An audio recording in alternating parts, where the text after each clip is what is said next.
Hello and welcome to The View. Michael Jackson remains one of the most influential entertainers in history, a global superstar whose music and performances transformed pop culture. But his legacy has long been tainted by allegations that he sexually abused children. Now, with his biopic generating the best part of $1 billion in revenue, the debate over Michael Jackson is once again front and center. Was he the victim of false allegations and opportunistic accusers, or do the allegations fundamentally change how we view his legacy? Decades later, for many people, the jury is still out. Today on The View, we ask, was Michael Jackson guilty, or was he the victim of extortion?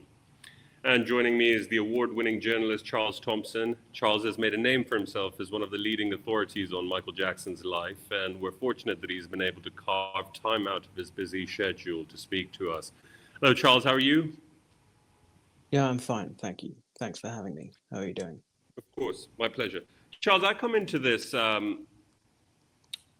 with an open mind. I'm from a generation for whom Michael Jackson was already damaged goods. As far as I can remember, these allegations have always sort of surrounded him.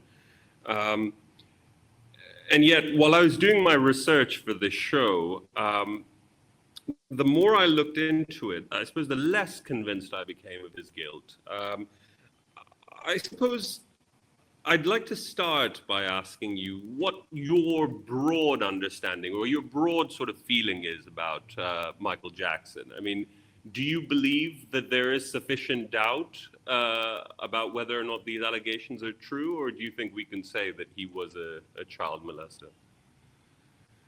So I think it's important that we come at the situation from a position of the presumption of innocence. That's the position that I have. I'm a court reporter by day. That's what I do. I'm in court 5 days a week, every week. And in our society, we have a situation in which you are presumed to be innocent unless and until you are proved guilty beyond any reasonable doubt. And the reason we have that system is because as a society, we understand that it is almost impossible to prove oneself innocent.